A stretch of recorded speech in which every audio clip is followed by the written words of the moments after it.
I knew what they'd call my son before the word ever left my sister's lips.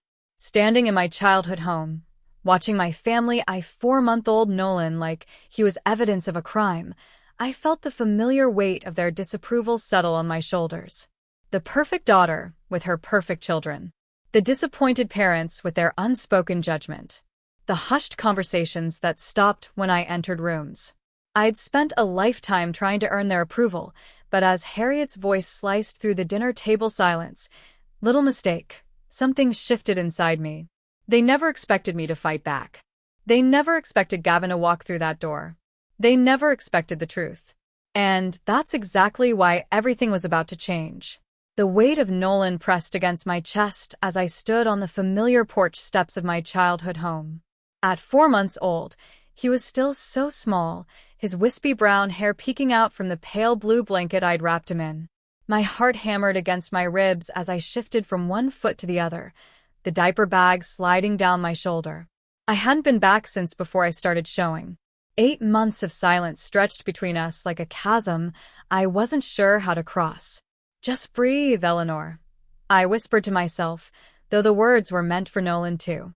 His eyes, still that newborn blue but darkening at the edges like mine, blinked up at me.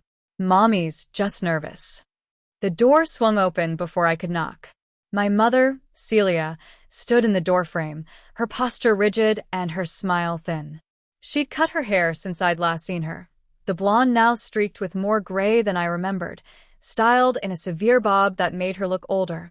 "Eleanor," she said, her eyes dropping immediately to the bundle in my arms. "You made it. Not welcome home, or I missed you. Just acknowledgement of my arrival, like I was delivering a package she'd been waiting for." Mum. I tried to infuse warmth into my voice, to bridge the distance between us. "This is Nolan." She stepped back, allowing me inside but not reaching for either of us. "Your sister's already here with the kids." Of course Harriet was early. She was always perfect that way, punctual, prepared, put together. Everything I apparently wasn't. The living room looked exactly as I remembered. Immaculate cream-colored sofas, carefully arranged family photos, mostly of Harriet's achievements, and the faint smell of lemon furniture polish.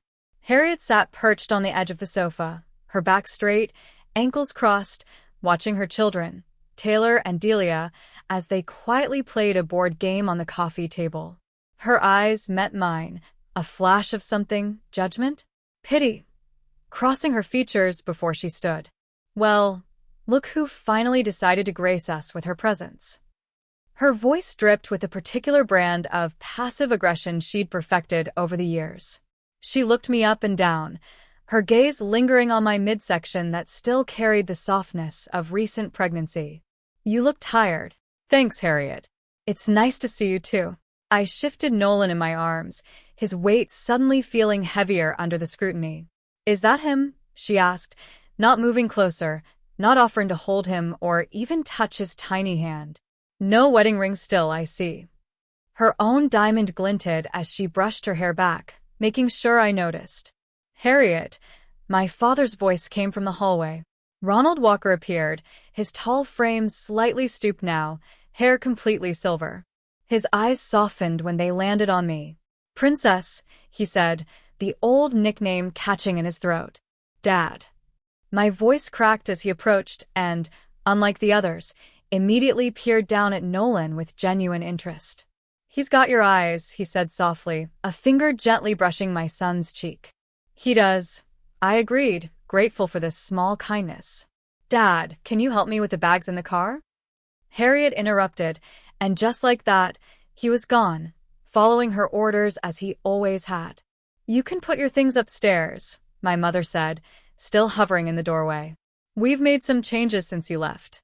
Those changes became apparent when I climbed the stairs to what had once been my bedroom. The door was open, revealing not the space I'd grown up in, but a small home gym, a treadmill, weights, and an exercise bike arranged where my bed had once been. My posters were gone, my bookshelf removed. It was as if I'd never existed there at all. "Oh," I said, turning to my mother who had followed me up. "Where should I?" "The laundry room has a cot," she said matter-of-factly. It's the only space we have now. Unless you want the couch. I swallowed hard. The laundry room is fine. The space was cramped, smelling of detergent and fabric softener. A narrow cot had been set up between the washing machine and a stack of storage bins. There was barely room for Nolan's portable crib. As I settled him down for a nap, my phone buzzed. Gavin's name flashed on the screen, and my heart lifted. "Hey," I answered softly, moving into the hallway.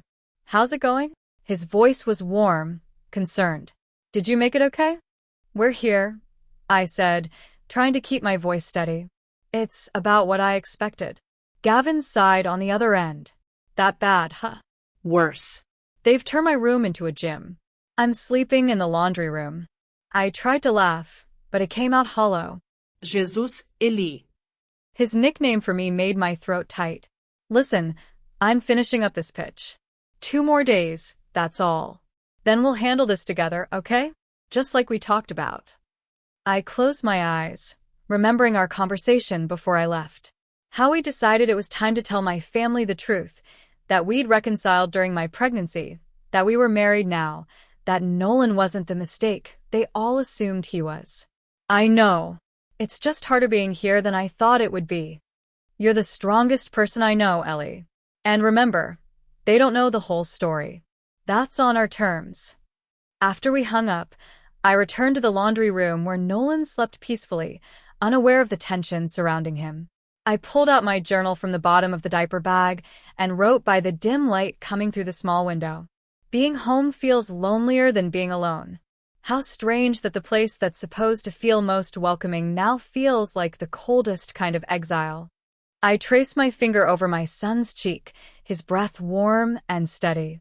"We'll be okay," I whispered, more to convince myself than anything else. Dinner was an exercise in restraint. My mother had prepared pot roast, my sister's favorite, never mine.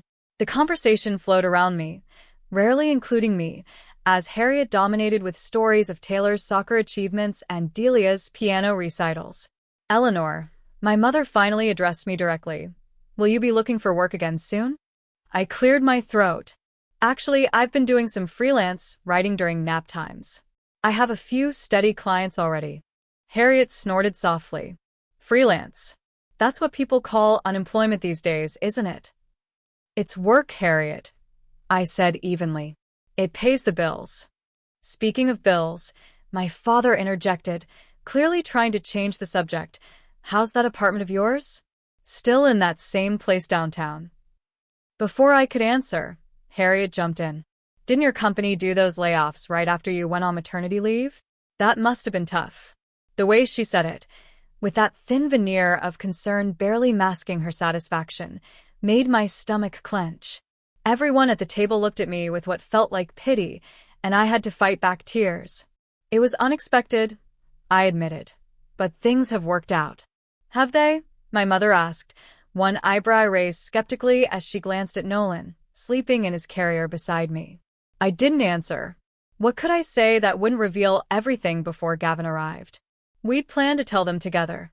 About our reconciliation, our small wedding at the courthouse just weeks before Nolan was born, the new job Gavin had taken that allowed us to be more financially stable than I'd ever been.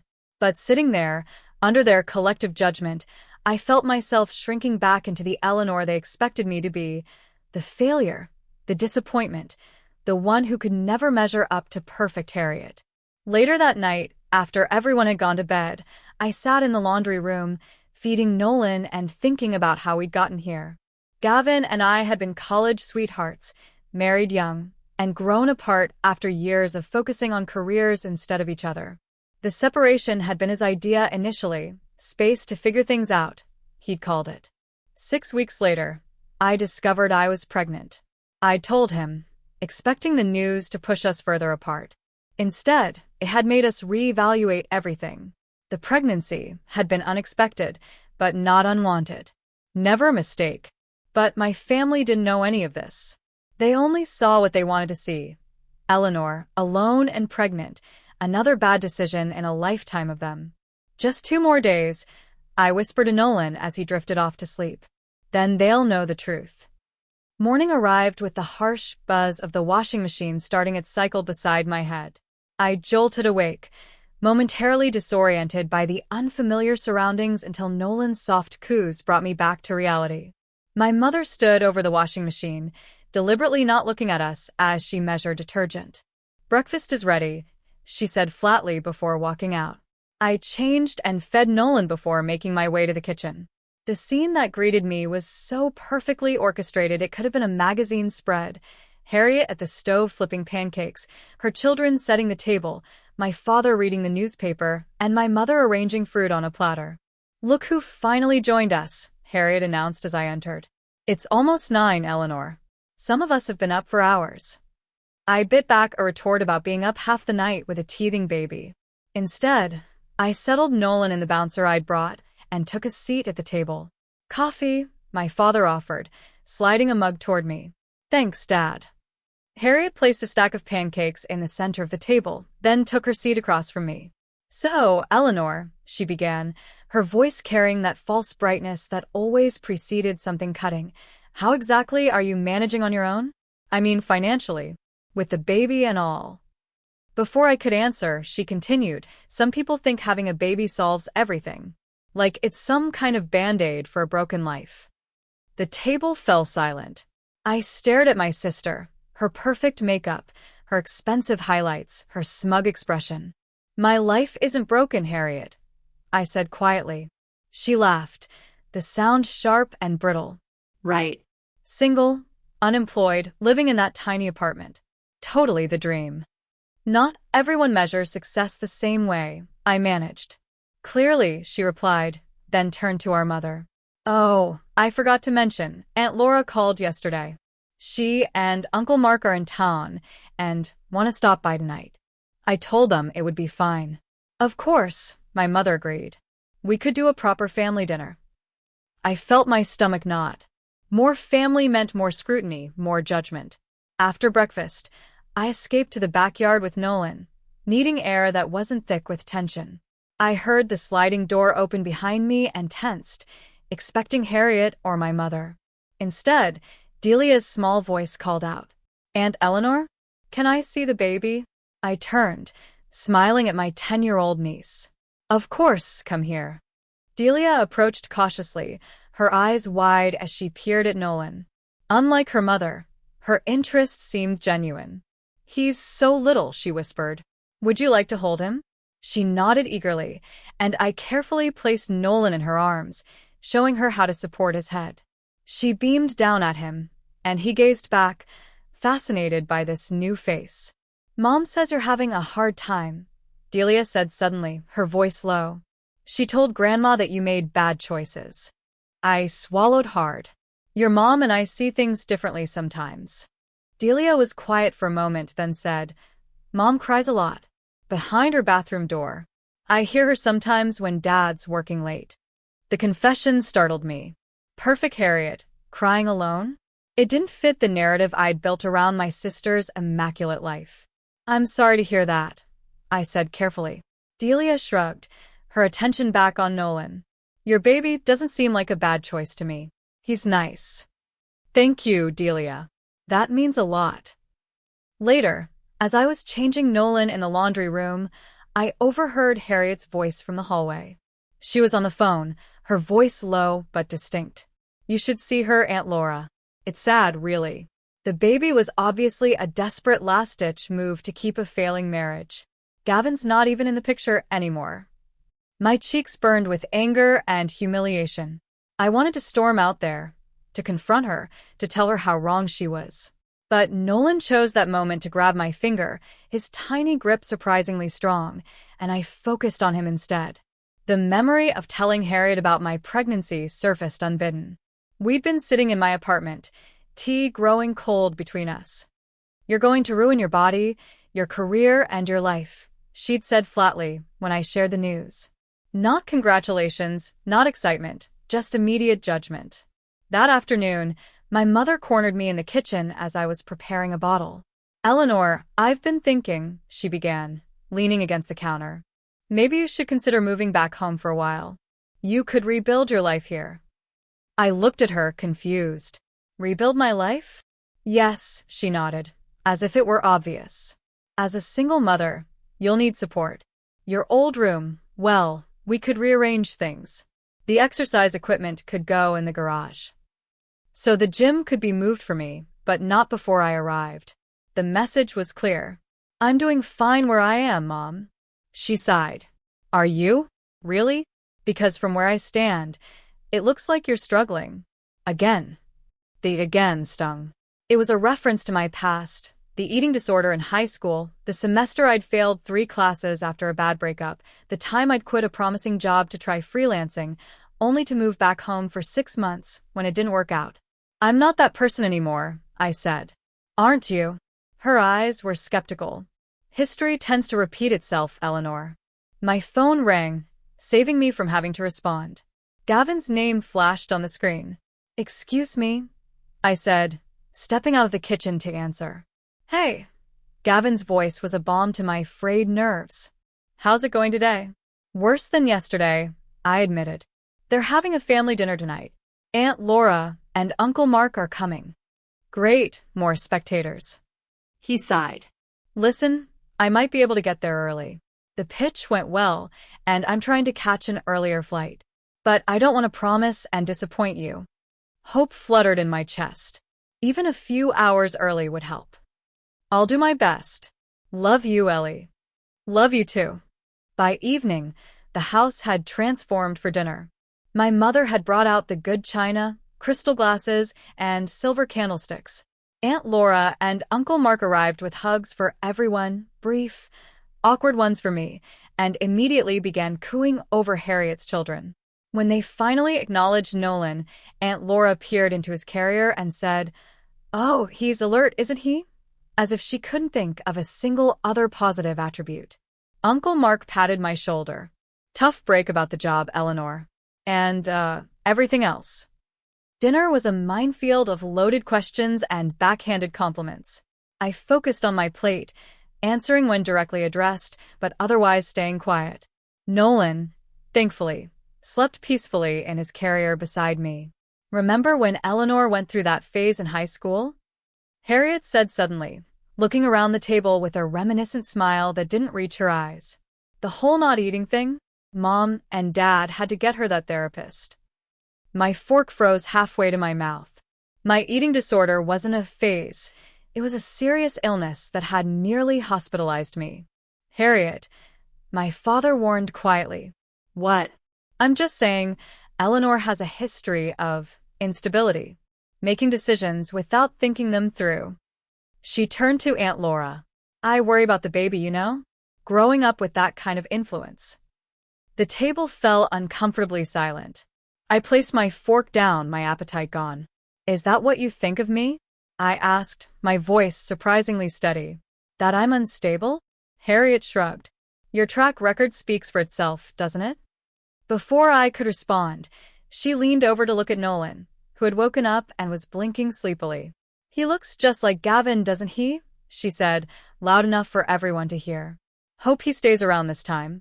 The table erupted in uncomfortable laughter, and I felt my last thread of patience snap. But before I could speak, Harriet turned fully toward Nolan, her voice high and sing-song, the way people talk to babies. You ruined your mother's life. Didn't you, little mistake? The words hung in the air like a toxic cloud. I stared at my sister, unable to process that she had actually said that to my baby, about my baby, in front of our entire family. The worst part wasn't the cruelty of her words, it was the silence that followed. No one spoke up. No one defended Nolan or me. They all just sat there, forks suspended, eyes averted, complicit in their silence.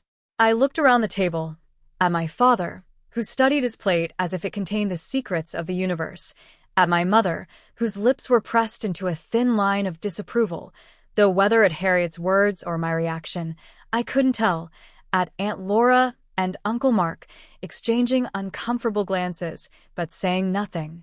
In that moment, I had never felt more alone. I reached for Nolan, my hands shaking slightly as I unbuckled him from his carrier.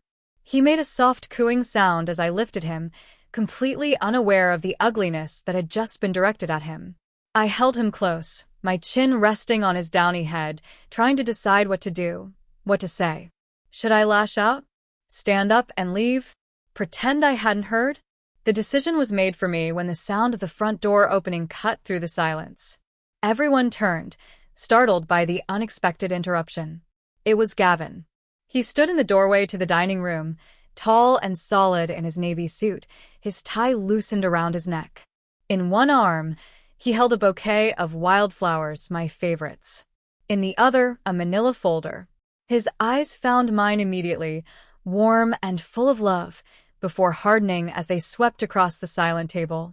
"Sorry I'm late," he said, his voice steady and controlled. "Did I miss anything civil?"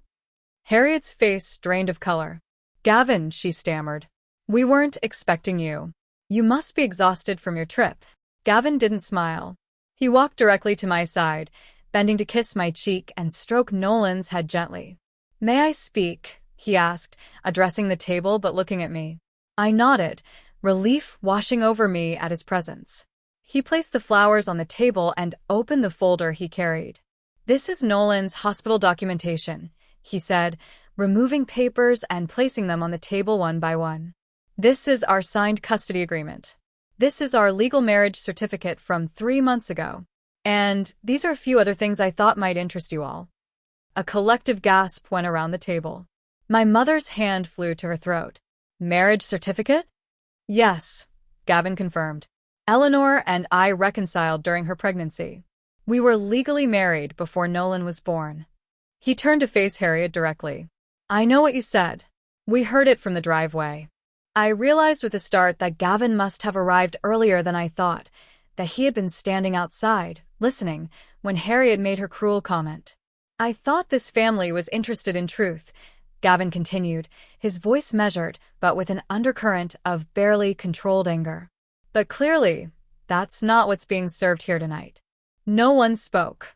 Even Harriet seemed at a loss for words, her usual confidence crumbling under Gavin's steady gaze. "So, let me tell you some truths," Gavin said. "Eleanor is the strongest, most loving person I've ever known. Our separation was my fault, my insecurity, my fear of not being good enough for her. When she told me about the baby, it wasn't a trap or a desperate move. It was a wake-up call for both of us."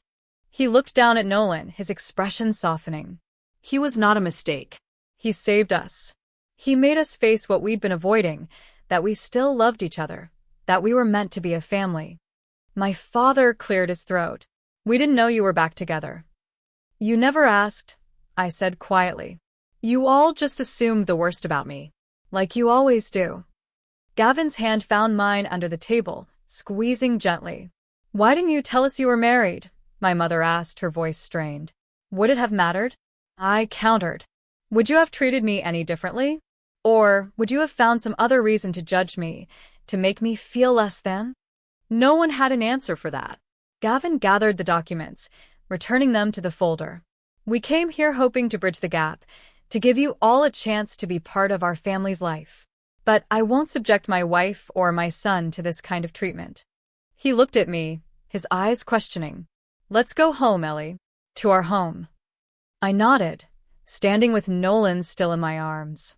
For the first time since arriving, I felt strong, supported, no longer alone against the tide of judgment and criticism. "Eleanor," my mother began, but I shook my head. "Not now, Mom. I need some space." I turned to face the table one last time. "Thank you for dinner." Gavin put his arm around me, and together we walked out of the dining room, leaving behind a stunned silence. In the hallway, he pulled me close, careful not to squish Nolan between us. "I'm so sorry," he whispered against my hair. "I got here as fast as I could." "You're here now," I said, relief washing over me. "That's all that matters." "Let's pack your things," he suggested. "We can stay at a hotel tonight and drive home in the morning." I nodded, suddenly eager to be away from this house and its suffocating atmosphere. As we climbed the stairs toward the laundry room, I felt lighter than I had in days. The truth was out now, for better or worse, and I was no longer facing this alone. My son wasn't a mistake. My marriage wasn't a failure. And for the first time in my life, I wasn't going to let my family's expectations define who I was or what I deserved. As we reached the top of the stairs, I paused, looking back down at the dining room doorway where my family remained, their voices now a low murmur of shock and confusion. "You know what?" I said to Gavin, a small smile forming. "I think this is the beginning of something better." He squeezed my shoulder. "I know it is." The laundry room felt different now. What had been a symbol of my family's dismissal had transformed into a transitional space, a cocoon I would soon leave behind. I moved methodically, folding Nolan's tiny clothes and packing them into the diaper bag while Gavin dismantled the portable crib. The washing machine hummed in the background, a steady counterpoint to the turmoil downstairs. "Do you think they're talking about us?" I asked, glancing toward the door. Gavin looked up from the crib. Definitely. "But for once, they're the ones who don't know what to say." I smiled at that, feeling a strange sense of power in having disrupted the usual family dynamic. For years, I'd been the one scrambling to explain myself, to justify my choices. Now they were the ones left speechless. "Almost done?" Gavin asked, folding the last piece of the crib. "Just about." A soft knock on the doorframe made us both turn. My father stood there, his tall frame somehow diminished, shoulders slightly stooped. He looked older than he had at dinner, the lines around his eyes more pronounced. "Can I talk to you for a minute, Eleanor?" he asked, his voice unusually hesitant. I glanced at Gavin, who nodded slightly. "I'll take this stuff to the car," he said, gathering our bags and the folded crib. As he passed my father, he paused. "We'll be leaving soon." Dad waited until Gavin's footsteps faded down the stairs before stepping into the small room. He looked around, taking in the cramped space, the washing machine, the narrow cot, as if seeing it through my eyes for the first time. "I'm sorry," he said finally, still standing in the doorway. "I should have said something. At dinner. When Harriet—" He trailed off, unable to repeat her words. "I just didn't know how." I continued packing Nolan's things, not looking up. "You never do, Dad." He flinched as if I'd struck him. "That's not fair." "Isn't it?" I zipped the bag closed and turned to face him. "My entire life, you've stood by while Mom and Harriet tore me down. You've never once taken my side." "I love you, Princess," he said, using the childhood nickname that once made me feel special. Now it just felt hollow. "Love isn't passive, Dad. It's not enough to love me quietly while letting others hurt me." Before he could respond, rapid footsteps approached, and Harriet appeared behind him, her face flushed with emotion, eyes bright with unshed tears. "So that's it?" she demanded, pushing past our father into the room. "You drop your little bombshell and run away? Typical Eleanor." I held my ground, refusing to be intimidated. "What did you expect, Harriet? That we'd stay and let you continue treating us like garbage? You think you're better than me now?" Her voice rose, trembling slightly. "Because you got Gavin back. Because you have your perfect little family. This isn't about being better than you. It never was." "Bullshit." She spat the word, her composure cracking. "It's always been a competition with you. And now you think you've won." I studied my sister's face, the perfect makeup beginning to smudge, the careful facade slipping to reveal something raw and painful underneath. For the first time, I saw past her armor of superiority to the insecurity beneath. "I'm not competing with you, Harriet," I said quietly. "I never was. That was all in your head." "Easy for you to say." She laughed bitterly. "You were always the special one. Sensitive Eleanor. Creative Eleanor. Dad's princess. You got to screw up over and over, and everyone just waited for you to find your way. I never had that luxury." Our father shifted uncomfortably in the doorway, but remained silent. "What are you talking about?" I asked. "You're the golden child. The perfect daughter. The successful one." "Perfect." Harriet's voice cracked. "Do you have any idea how exhausting it is to be perfect all the time? To never make a mistake? To live up to everyone's expectations?" Something in her expression made me pause. Delia's words from earlier echoed in my mind, about Harriet crying behind locked doors. "What's really going on, Harriet?" She crossed her arms tightly across her chest, as if holding herself together. Nothing. Everything's fine. Clearly it's not. You wouldn't understand. Try me.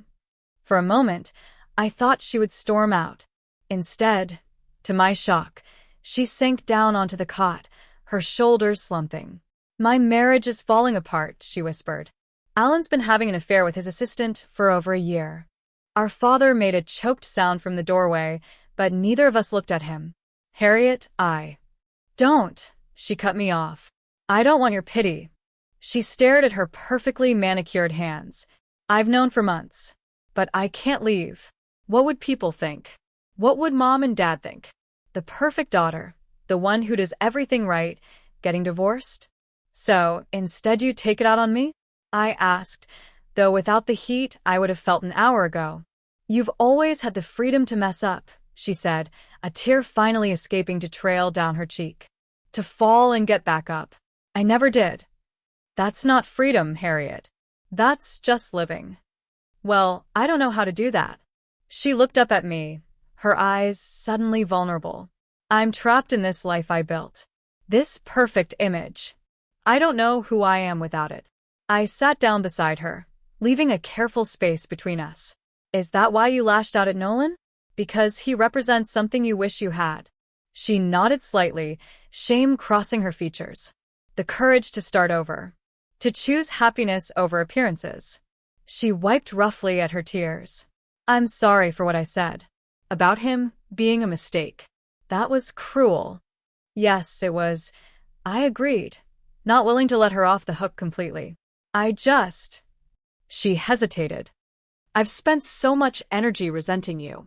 For your freedom, your choices, even your mistakes.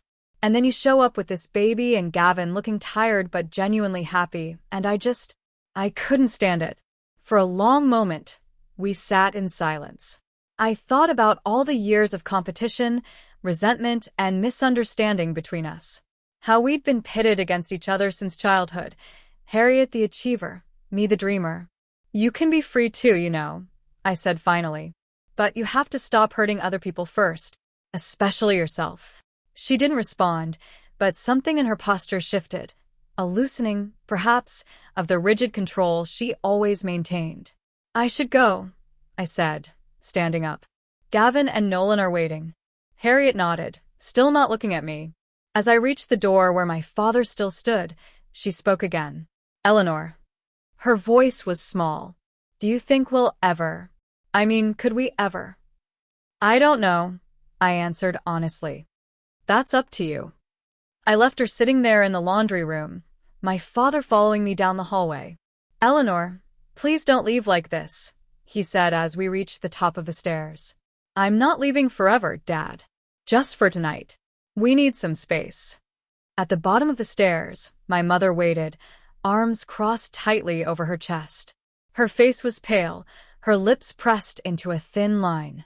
She looked fragile suddenly, uncertain in a way I'd never seen before. Eleanor, she called as I reached the bottom step. Wait. I paused, Nolan's diaper bag heavy on my shoulder. I blamed you, she said, the words coming out in a rush. For everything. Your struggles. Your choices. I blamed you because... She swallowed hard. Because I envied your courage. Of all the things I'd expected her to say, that wasn't it. What? You've always been brave enough to follow your heart, she continued, her voice unsteady. Even when it led you down difficult paths. I never had that courage. I've lived my entire life doing what was expected of me. I stared at my mother, really seeing her perhaps for the first time, not as the critical, disapproving figure of my childhood, but as a woman who had made her own compromises, who had perhaps surrendered her dreams for security and approval. I don't know what to say, I admitted. She took a step toward me, hesitant. I'm not asking for forgiveness. I just want you to know. I was wrong. About so many things. I nodded, feeling the weight of her words, but not ready to process them fully. I have to go. Nolan needs to sleep. I understand. She stepped back, allowing me to pass. Will you call? When you get home? Yes, I said, surprising myself with the answer. I will. Outside, Gavin waited by the car, Nolan already secured in his car seat. He searched my face as I approached. You okay? I took a deep breath of the cool night air. I think so. It was intense. He pulled me into a hug, his solid warmth anchoring me. Ready to go? Beyond ready. As we drove away, I watched my childhood home recede in the side mirror, the porch light casting a small pool of yellow in the darkness. Gavin held my hand across the console, his thumb tracing soothing circles on my skin.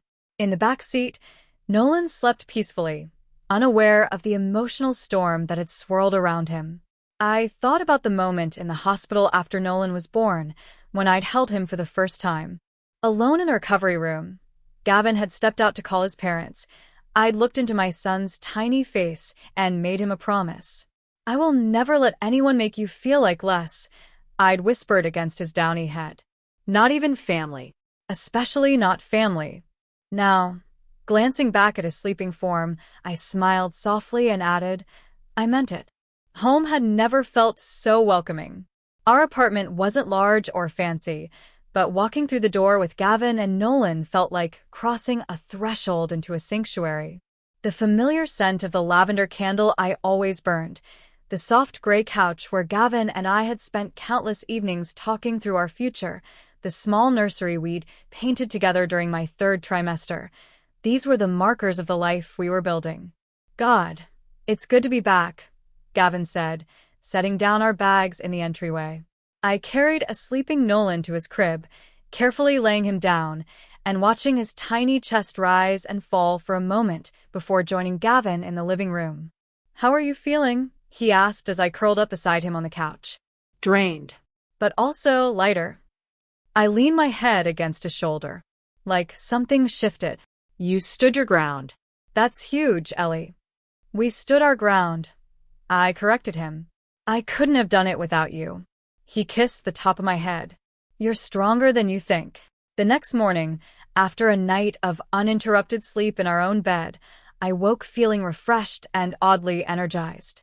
While Gavin showered, I opened my laptop and stared at the blank document on my screen. Words had always been my refuge, my way of processing the world. Now they poured out of me, raw, honest, powerful. I wrote about the visit home, about Harriet's cruel words, about the pain of being judged and found wanting by the people who should love you most. I wrote about Nolan, about how he had brought clarity to my life rather than complication. I wrote about the courage it takes to choose your own path, even when others don't understand. When Gavin emerged from the bathroom, toweling his hair dry, I was still typing furiously. What's got you so inspired? He asked, peering over my shoulder. I'm writing an essay, I replied, fingers still flying across the keyboard. About what happened. About family. About Nolan.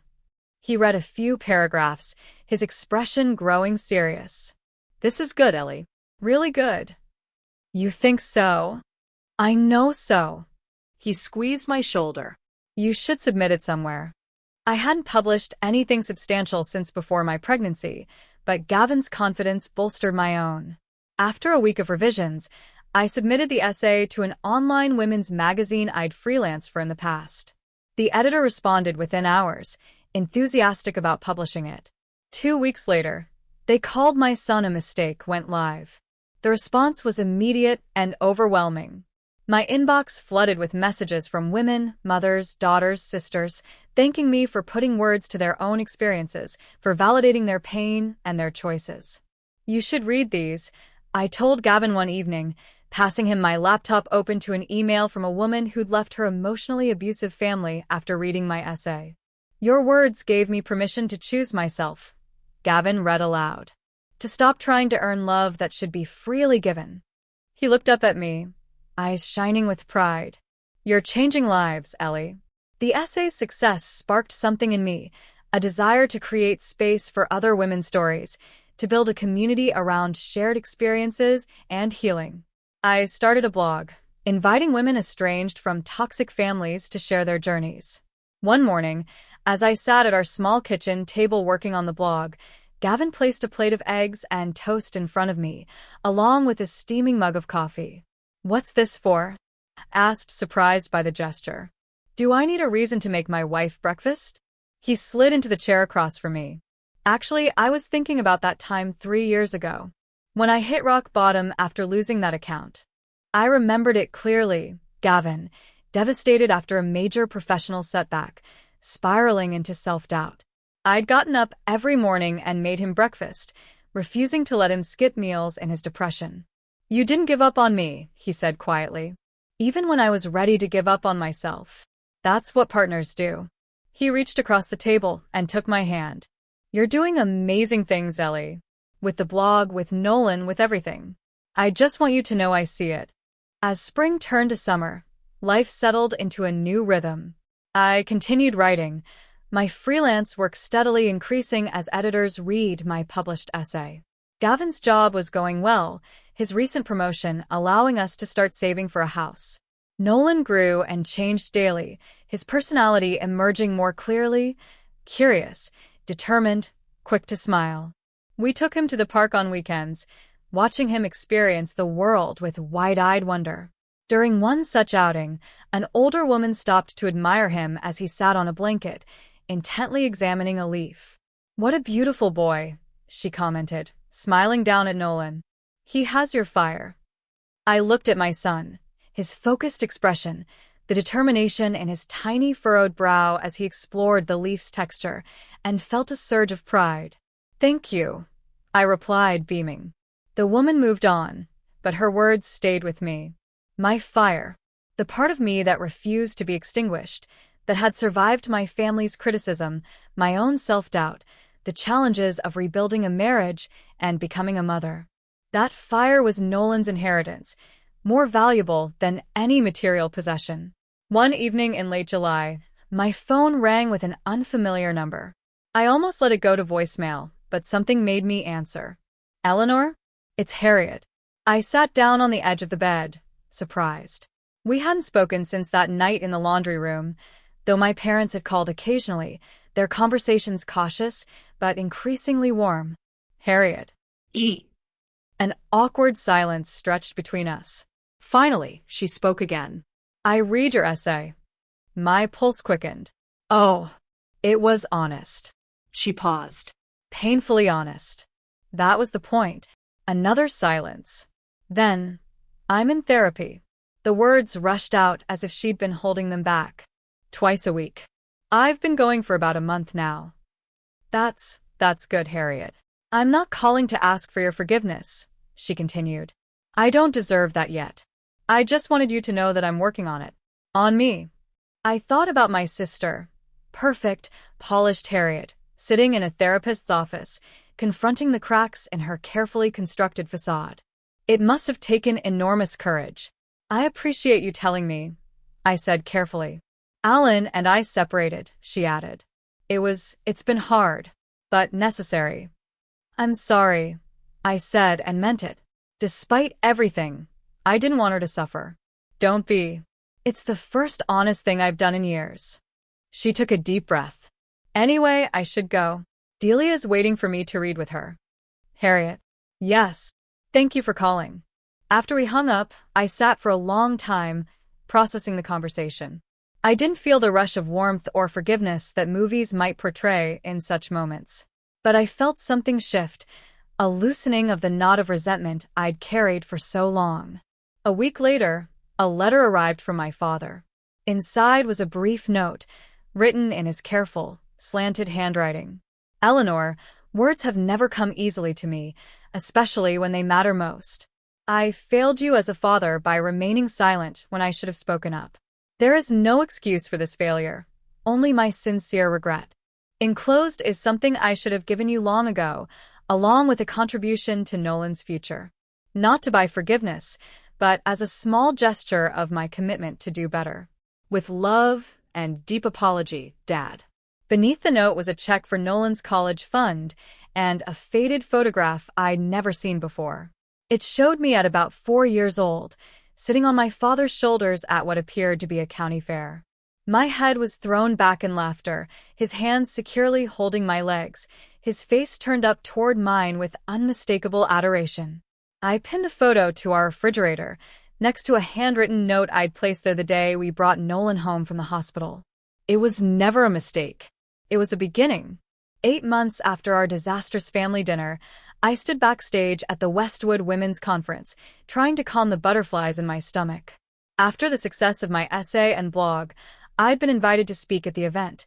The theme was choosing yourself, and despite having written thousands of words on the subject, the thought of speaking them aloud to a room of 500 women terrified me. 5 minutes, Ms. Walker, a coordinator said, poking her head through the curtain. I nodded, smoothing invisible wrinkles from my dress. Navy blue, simple but elegant, chosen by Gavin the week before during a rare shopping trip without Nolan. You look beautiful, he'd said as I tried it on. Strong. Now, I took deep breaths, reviewing my notes one last time. The speech was personal, drawn from my own journey, but I hoped it would resonate with others who had struggled to find their voice within families that tried to silence them. From beyond the curtain, I heard the MC introducing me, listing my accomplishments, the viral essay, the community blog that had grown to include over 10,000 members, the upcoming book deal. The applause that followed was enthusiastic. Just as I prepared to step onto the stage, a familiar sound cut through the noise. Nolan's giggle, bright and clear, from somewhere in the audience. The sound centered me, reminding me why I was here, what I was fighting for. Good evening, I began, stepping up to the podium. My name is Eleanor Walker, and a year ago, I would have been too afraid to stand before you today. As I spoke, the words flowing more easily than I'd expected, I scanned the audience. Gavin sat in the front row, Nolan on his lap, both of them watching me with identical expressions of pride. My son was almost a year old now, already trying to walk, his personality becoming more distinct each day, stubborn like Gavin, creative like me, and entirely his own person. We're taught from childhood to seek approval, I continued, to measure our worth by how well we meet others' expectations. But what happens when those expectations require us to betray ourselves, to silence our own needs and dreams? The audience was with me, nodding, some wiping away tears as I shared my story, not just the painful parts, but the healing too. The journey towards self-worth that had begun with Nolan's birth and continued each day as I learned to trust my own voice. Your voice matters, I said, approaching the conclusion of my speech. Your choices matter. You don't need permission to be whole, to set boundaries, to walk away from relationships that diminish you, even, especially, when those relationships are with family. As the applause erupted, I caught sight of a figure standing at the back of the hall, my mother. She hadn't said she was coming. We'd spoken several times in recent months, our conversations gradually warming, but always with a careful distance maintained on both sides. Now she stood alone, not clapping but watching me with an expression I couldn't quite read, pride mingled with regret, perhaps. After the speech, a line formed of women waiting to speak with me. I signed copies of printed essays, listened to their stories, hugged those who needed it. Gavin waited patiently to the side with Nolan, giving me space to connect with these women who had found something of themselves in my words. As the crowd thinned, a young woman approached, her eyes red from crying. I left my family last week, she said without preamble. After 3 years of them telling me I was worthless, that my dreams were stupid, that I'd never survive on my own. She took a shuddering breath. Your words helped me breathe. For the first time in years, I feel like I can actually breathe. I reached for her hands, holding them tightly in mine. The first step is the hardest. It gets easier. Does it ever stop hurting? She asked, her voice small. No, y unsuertunasli. But you learn to build a life where the joy outweighs the pain. After she left, Gavin approached with Nolan, who reached for me immediately, babbling excitedly. You were amazing, Gavin said, kissing my cheek. We did okay, didn't we? The question encompassed everything. Our reconciliation, our marriage, our son, the life we were building together. I nodded, bouncing Nolan gently in my arms. We did. As we gathered our things to leave, I saw my mother hesitating near the exit. She'd waited until almost everyone was gone. You came, I said as we approached her. I wasn't sure if I should. She looked older than when I'd last seen her, the lines around her eyes deeper. But I wanted to hear what you had to say. And I prompted when she didn't continue. You've found your voice. She smiled slightly. It's powerful. I didn't know how to respond. We were still finding our way back to each other, if that was even possible. Some wounds don't heal completely, and that's okay. Some relationships transform rather than restore. Would you like to get coffee sometime? She asked. Just the two of us? I'd like that, I replied, surprised to find I meant it. That night, after Nolan was asleep, I stood in his nursery, looking at the bookshelves Gavin had built. On the top shelf sat my old journal, the one I'd written in during those difficult days at my parents' house. Beside it was a fresh new one, its pages still blank, waiting for the next chapter of our story. I thought about the journey of the past year, from isolation to community, from silence to speech, from shame to pride. From a woman who let others define her worth to one who stood on a stage and helped others find their own voice. Leaning over Nolan's crib, I watched him sleep, his little chest rising and falling peacefully. You changed everything, I whispered, gently touching his cheek. You made me brave. In standing up for him, I'd finally learned to stand up for myself. In protecting him from others' judgment, I'd freed myself from its power. In loving him unconditionally, I'd learned what I deserved all along. They called him a mistake, but he was the reason I stopped letting people treat me like one. What would you sacrifice to protect the ones you love from the people who should love you most? If Eleanor's journey resonated with you, please hit that like button, subscribe for more powerful stories, and share in the comments how you found the courage to choose yourself.